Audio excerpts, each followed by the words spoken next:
Bonjour aux uns et mes respects aux autres. Mardi 24 juin 2025, il est précisément 6h42 depuis Radio Moscou. Bob Mingom, matricule 212, candidat à la mort, je suis un loup solitaire. Il est ni trop tôt, ni trop tard pour mourir. Vaut mieux être un héros mort que d'être un lâche vivant. Ce matin,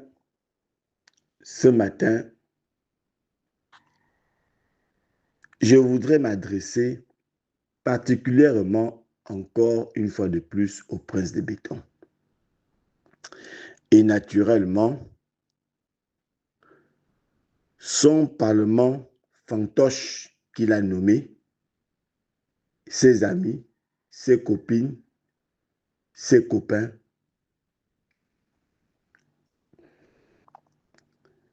je ne comprends pas ce qui se passe au niveau de l'Assemblée. Et quand je parle de l'Assemblée, je m'adresse à l'Assemblée nationale et naturellement au Sénat, aux deux parlements.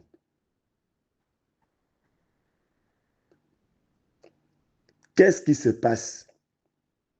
La situation des sénateurs, quand je parle des sénateurs, je parle en même temps des députés, des sénateurs de la 5e législature interrompue.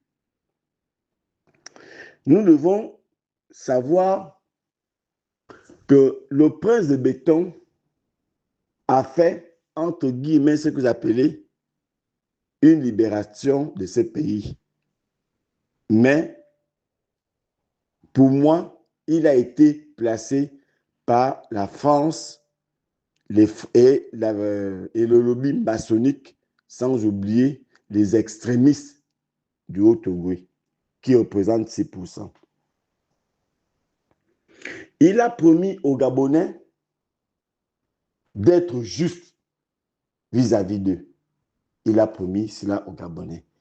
Il a dit qu'il allait rendre la dignité aux Gabonais. Le prince de béton, quand il a fait son soi-disant coup d'État, il a trouvé un parlement en place qui ont été élus par le peuple gabonais. Que ce parlement a été mal élu, mais ils ont été élus. Et les gens sont allés aux élections, ils ont été élus. Il a interrompu leur mandat. Il a interrompu leur mandat. Écrivez ça. Il a interrompu leur mandat. Et ces députés et sénateurs, naturellement, vous comprenez avec moi que si vous avez un mandat de 7 ans, un mandat de 5 ans, vous avez la possibilité de contracter des crédits, puisque vous savez que vous avez un mandat. Et que du jour au lendemain, on vient interrompre votre mandat contre votre volonté, parce qu'un individu a décidé de faire un coup d'État avec ses amis pour se faire du beurre eux-mêmes. Et il avait reçu, naturellement, ces élus du peuple. Il les avait reçus. Et il les avait promis, non seulement de les payer, mais qu'ils allaient bénéficier d'une retraite parlementaire. Il avait dit qu'il allait leur faire bénéficier. Mais malheureusement, comme le prince de béton, quand il vous dit « je vous aime », considérez qu'il ne vous aime pas.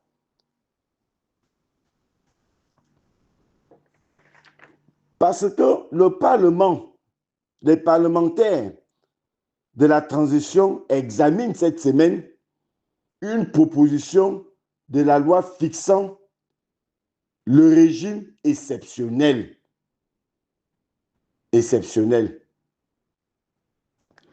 Qui leur donne l'avantage d'une retraite parlementaire.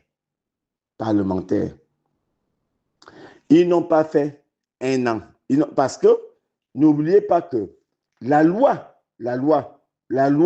dispose qu'il faut avoir siégé au Parlement 30 mois pour les députés et 36 mois pour les sénateurs. 36 mois pour les sénateurs. Les parlementaires de la transition n'ont même pas fait 3 ans. Ils n'ont même pas fait, ils ont fait à peine 24 mois. Ils n'ont même pas encore fait 24 mois. Mais comme ils savent que dans peu de temps, ils vont quitter là-bas, ils ont fait une proposition de loi. Mais c'est quoi une proposition de loi? Ça veut dire que ce soit un député ou un sénateur qui a fait cette proposition de loi pour bénéficier de la retraite parlementaire. C'est forcément, je pense, que c'est entre Misambo pour avoir une retraite dorée ou encore celui de l'Assemblée nationale, parce qu'ils sont à la recherche d'une retraite dorée. Et comme le prince veut les satisfaire, sachant parfaitement qu'il ne saura pas quoi faire après, il ne saura pas quoi faire d'eux après. Donc, il faut commencer au moins par les garantir la retraite parlementaire. Quand il le fait et quand il le dit, il oublie que ceux qui ont été élus, il les avait promis non seulement de les payer, et en plus, il devait leur donner la retraite parlementaire. Et les députés et sénateurs élus, il leur restait très peu de mois pour bénéficier de la retraite parlementaire. Et voilà que le prince de Béton et ses amis qu'il a placés à la tête, qu'il a nommé, il veut leur faire bénéficier ça. Il veut leur faire bénéficier ça. Quand je vous dis que le prince de Béton ne peut pas être un chef juste, c'est un chef injuste.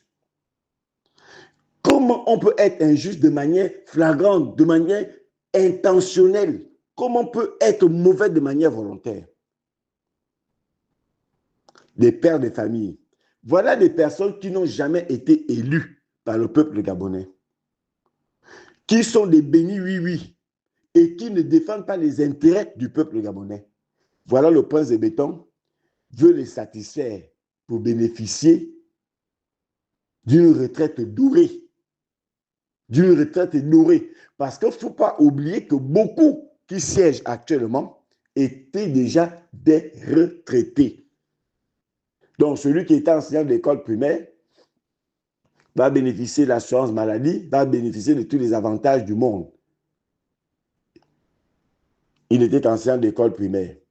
Mais comme c'est son ami ou l'ami de son ami qui l'a amené à l'Assemblée nationale, donc il faut leur donner des retraites dorées.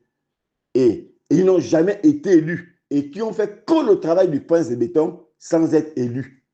Mais ceux qui ont été élus et qui ont fait au moins 30 mois et d'autres ont fait 32 mois, il s'en fiche, ce n'est pas son problème. Alors que c'est lui qui est venu interrompre leur mandat.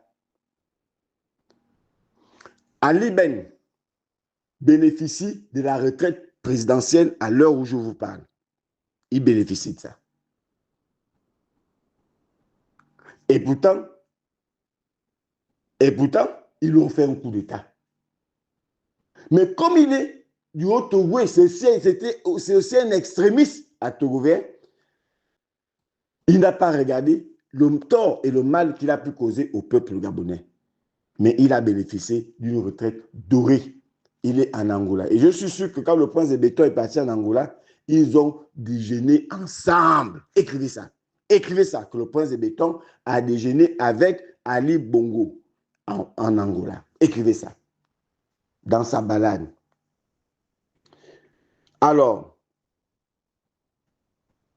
qu'est-ce que le prince de béton peut faire pour essayer de se rattraper si il estime qu'il est là pour le peuple gabonais? À partir de ce moment-là,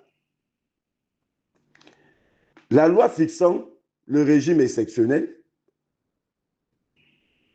le prince de béton, lui aussi, il peut prendre une ordonnance pour faire bénéficier au même titre, les députés et sénateurs de la 5e législature. Il peut le faire. Il peut prendre une ordonnance pour leur permettre de bénéficier aussi de la retraite parlementaire. Pourquoi un poids, deux mesures? Pourquoi ça? Et c'est comme ça que voilà comment le prince de béton gère l'État, gère un État. Et il pense qu'il a les capacités de gérer le Gabon. En faisant la discrimination, et c'est visible et grotesque. Voilà comment il vient encore se créer d'autres ennemis. Et il pense qu'il va terminer son mandat en se créant des ennemis partout où il passe. C'est-à-dire que s'il n'a pas créé un problème, il ne se sent pas en problème. C'est cette raison que je vous dis, le prince de béton a problème parce qu'il aime les problèmes, il adore les problèmes. Ça fait partie de son ADN, les problèmes. Donc, moi, je demande au prince de béton, humblement, parce qu'il faut être juste aux yeux de Dieu, aux yeux des hommes. Il faut essayer d'être juste.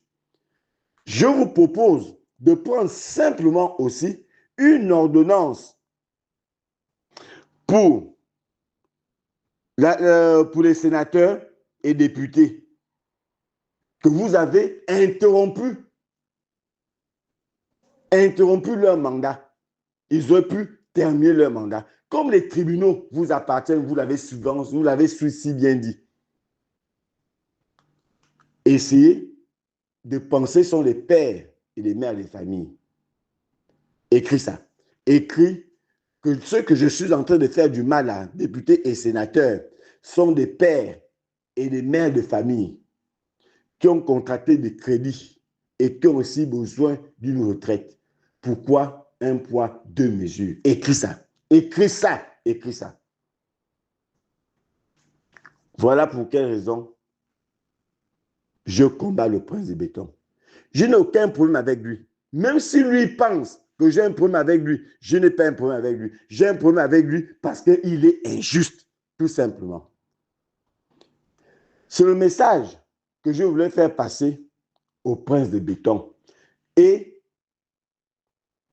au sénateur et au député fantoche qu'il a nommé. Honte à vous. Vous pensez qu'à vos intérêts et vous ne pensez pas au peuple gabonais. Vous ne pensez pas à ceux qui vous ont précédés. Donc vous voulez vous mettre à l'abri. Honte à vous. Écrivez ça. Honte aux députés fantoches et sénateurs fantoches nommés par le prince de béton, qui n'ont pas de mérite. Qui n'ont pas de mérite. Moi, je défends la justice, je ne défends pas les hommes. Ne venez pas me dire, et eux, ils ont fait quoi? Non, c'est une question de justice. Pourquoi un poids, deux mesures? Pour quelle raison? C'est la question que je pose au prince de béton. Comment on peut être aussi cynique? Comment on peut être méchant à ce niveau?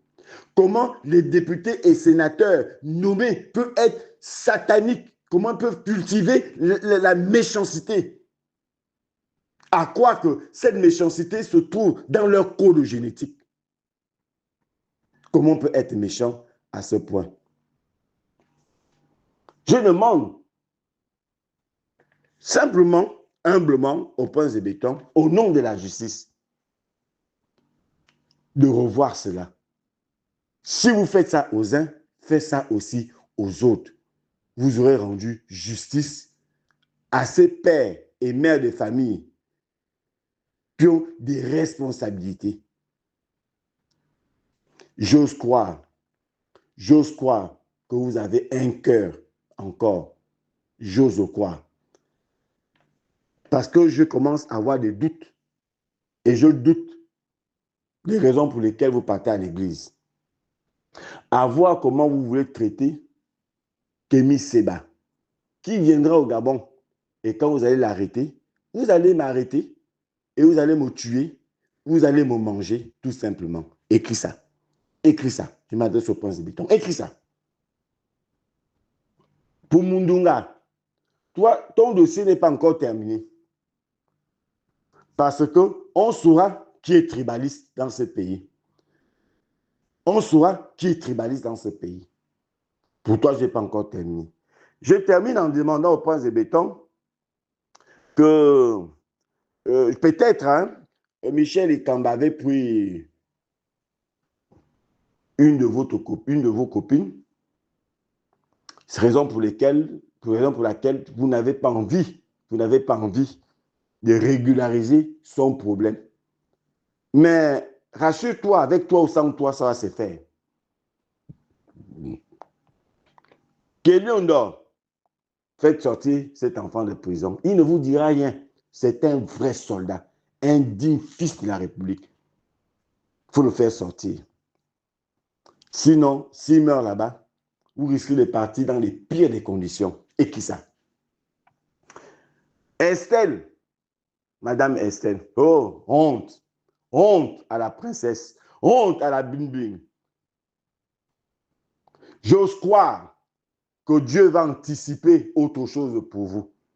Mais vous allez forcément le payer. Une femme comme vous, vous n'avez pas à résoudre son problème parce que vous avez la mauvaise volonté. Edith Dusumbongo, si on pouvait l'exhumer, revenir en vie et prendre votre place, elle aurait réglé ce problème dans les plus brefs délais. Elle aurait entendu dans les réseaux sociaux, elle serait entrée en contact avec cette dame et résoudre son problème. Mais comme vous êtes tous des extrémistes, c'est pour cette raison que ça ne vous dit rien. Écrivez ça. La SNBG, le prince de béton est allé payer, est allé réacheter la SNBG. Mais ils s'en fichent de ceux qui travaillaient là-bas. Ils s'en fichent de leurs droits. Ils ont siégé. Le prince de béton passait, il voyait, mais il n'a pas voulu réagir. Et c'est ça, être juste. Et vous pensez que la justice va être juste quand le premier magistrat lui-même est injuste. Écris ça. Écris ça. Il m'adresse au prince de béton. Écris ça. Sans oublier ces jeunes Gabonais que vous avez chassés au boulevard parce qu'ils ont réclamé la justice au niveau des concours. Je vous prie, ne regardez pas que c'est le matricule 212 qui vous demande de résoudre ces problèmes. Je vous demande et je vous en supplie, ce sont des Gabonais comme vous qui doivent être heureux, qui doivent avoir le plaisir de voyager quand ils veulent et comme ils veulent, au même titre que vous. De grâce, s'il vous plaît, prenez compte de ces Gabonais.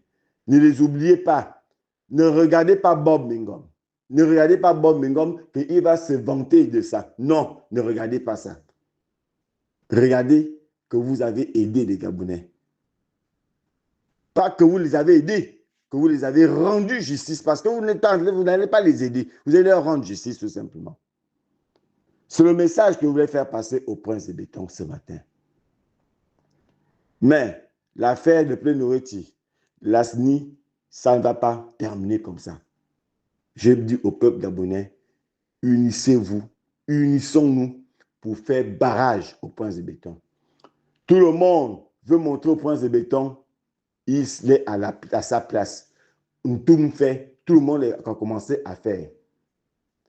Jusqu'à ce qu'il y aura des morts. Il y aura des morts. Il y aura des morts. Ça, je peux le garantir au prince de béton. Il y aura des morts. Ça, ne vous inquiétez pas. Les gens s'organisent. Il y aura des morts. Écris ça, il y aura des morts. C'est le message que je voulais passer ce matin. Et sans oublier, dire au prince de béton, ça fera partie de mes dossiers, votre injustice vis-à-vis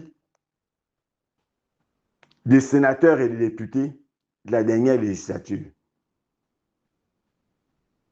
Ça fait partie de mes dossiers. Tant que ce problème ne sera pas réglé, c'est ça à régler. Et j'ai montré aux yeux du monde entier que vous êtes venus pour faire vos business avec les Libanais et avec les Corses. Vous n'êtes pas venus pour les Gabonais. Vous êtes venus pour vous-même.